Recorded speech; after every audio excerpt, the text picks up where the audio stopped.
Hi, Sophia. Ito yung regalo ko sa'yo. Tuwa ka na dyan dahil di naman kita crush. Iba yung crush ko. Crush ko si Erica. Oo.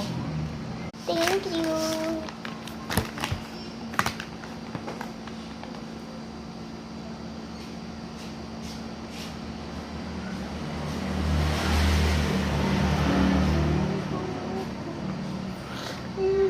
Nagpapalit niya ako.